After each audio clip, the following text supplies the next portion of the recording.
Ugh, it's uncanny. Trump's Oval Office versus Epstein's living room. Well, of course Trump's going to take interior design notes from his best friend, and especially from how much they were in each other's properties for no reason in particular. The concept of putting a medal on yourself. Well, yeah, it is the regime of narcissists, so you gotta have a bit of narcissism. At no point during the 5-year span that Monty Python's Flying Circus aired on the BBC from October 1969 to December 1974 could the greatest comedic minds of the time come up with a skit more grotesquely absurd than Trump placing a fake Peace Prize medal over his own head. Question, do you still see this as just an embarrassment, just as a joke, or is it something else now? Well, seeing that the head of FIFA gave it to Trump, it seems like a bribe more than anything. 10 years ago, many of us laughed at this kind of embarrassment. 10 years ago, it was hard to believe what was happening in that country. In the end, we laughed because it was harmless. Today, this is dangerous. It's dangerous how fast the racism, hate and stupidity are spreading around the world, and how normal does it look. He is still a joke. World leaders laugh at him, sometimes right to his face. There is still a much too large minority of the country that still worship the ground he walks on is fucking scary. If his syphilitic, dementia-riddled brain were to declare a purge-style killing spree on anyone non-MAGA, sadly, many would still take arms and do it. Well, yeah, if you still think MAGA or anything to do with Trump and the Republicans is a political party more than it is a cult now, you're a couple of years behind. He's a joke, but he's also the worst fucking cancer in human form. Wanting kids to live isn't anti-Semitic. Sounds about right. Wanting children to stay alive, it doesn't seem anti-Semitic to me, and I don't know why it would. This is a blood libel. It's that simple. If you don't understand why, you don't know the first thing about Jew hatred. I don't think wanting children to live means not knowing anything about hatred against Jews. I'm not really an expert in religions, but I don't think Israel and Judaism goes hand in hand, and criticizing a country for the verifiable war crimes they're committing doesn't mean you're against the religion. I dare you to explain how. 2018 in Russia. Fuck this. I'm not watching a World Cup in a fascist country. I'll just wait 4 years. 2022. Qatar. Fuck this. I'm not watching a World Cup in a fascist country. I guess I'll just have to wait another 4 years. And 2026. So I guess the joke is on me. Maybe the problem here is FIFA. Is there any strategy that can be used to correct that organisation? Or is the oligarch control of the sport absolute? Maybe they should change whatever FIFA stands for to football in fascist areas. Based on the past couple and current host countries, it would make sense. It's not that oligarchs control FIFA, it's that honest people won't bribe FIFA leadership, and without those bribes, you'll never get a World Cup bid. It's one of the few organisations on the planet that can contend with the Trump administration for the most corrupt collection of human garbage ever assembled. Well, F1 would like to be considered. Only in America will a crowdfund for a woman who screams the N-word collects 10 times as much as those who are trying to get cancer treatments. Yeah, we are the shithole country.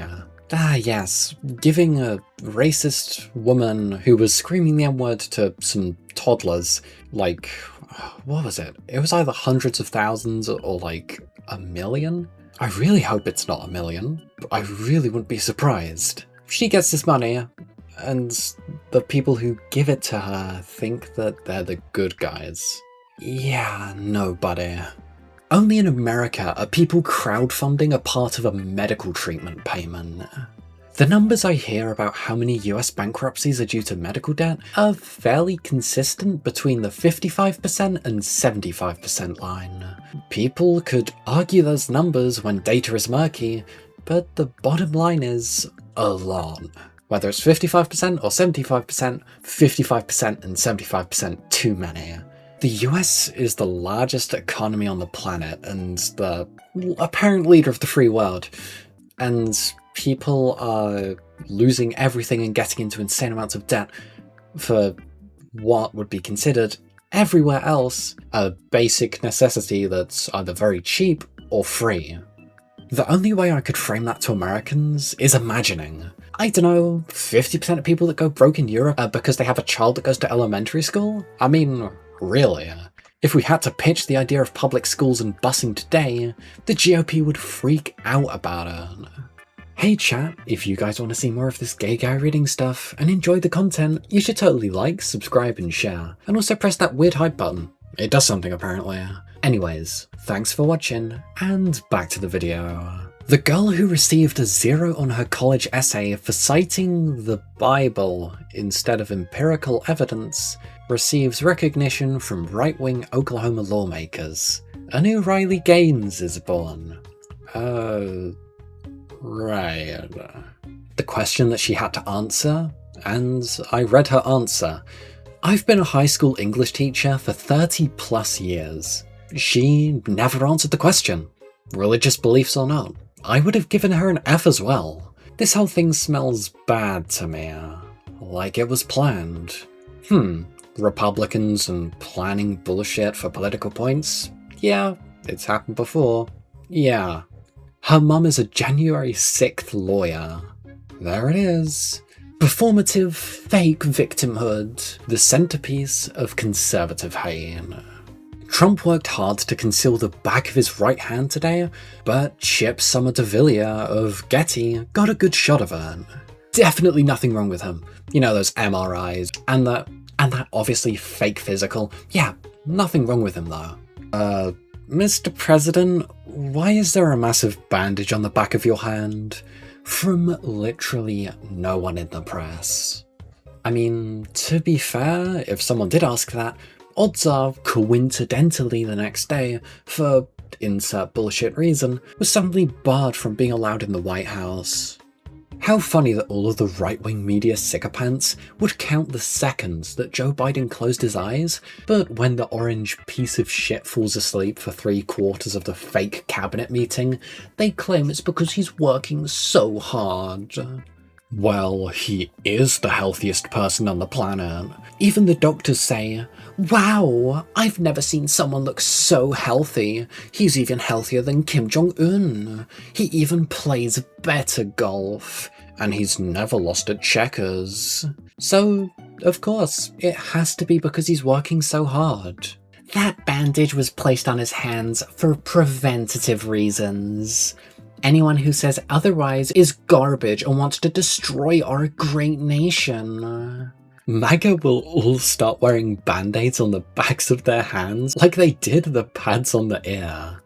If Trump wants to stop drug traffickers, why did he just pardon the guy convicted in one of the biggest narco cases in US history? Odds are this person has coincidentally wired a couple of $1 million to Trump, or bought a couple $1 million worth of Trump coin. One of the two. Hernandez trafficked 400 tons into the US. That is 800,000 pounds of cocaine. Trump is pardoning him. Trump says he's blowing up, illegally, Venezuelans over drugs, and now basically trying to invade. But he'll pardon Hernandez. Republicans are such fucking assholes. And criminals. Can't wait for the Mar-a-Lago trials. Because it's the drugs his family uses, not those poor people drugs. Although, 400 tons of cocaine would produce a shit ton of crack. Or a roughly average Wednesday night for Eric. Like it never existed. Pretty convenient that people stopped talking about these two real quick, right? There's this independent journalist in Salt Lake who went to Tyler Robinson's first court hearing. She got to the court early because she thought there would be a lineup. No lineup. Barely 15 people. No families of the victim or the accused. Very little press. I saw her on a podcast talking about it, and she said the whole thing was very weird. Erica Kirk was on her press tour. There's no way she could have been there to see the person who took her first husband from her. Yup. She's also too busy perfecting her couch cosplay to please her next husband. Speaking of next husband, JD Vance. It's totally reasonable to not want neighbors who speak another language. No, not really. I think that just kind of makes you a bit racist. What's wrong with people speaking other languages? English isn't the only, and not even the most popular language on the planet. Does this guy know that there's more languages than just English? And you know, the amount of people who don't speak English are significantly more than people who do. The world doesn't revolve around your bigoted point of view. So why not have a bit more tolerance? Oh yeah, because you're appeasing the racists, not actually trying to make your country a better place or anything. Doug, your in-laws speak another language. Well, yeah, he's gonna divorce her and ditch the kids for Erica Kirk, so that he looks more like a perfect white supremacist for the 28 election. He's not gonna divorce her, she's gonna tragically die in an accident. And Erica, spelt with 3 Ks, will comfort him, and they'll bond over the experience of tragically both losing their spouses and fall in love. And isn't it so sweet how they support each other? The perfect Christian couple. And watch fucking Trump officiate their marriage or some bullshit like that. I mean, obviously it'd be a fraud because he would never actually get certified. Hey, something being built on a fraud. The perfect match for MAGA, isn't it?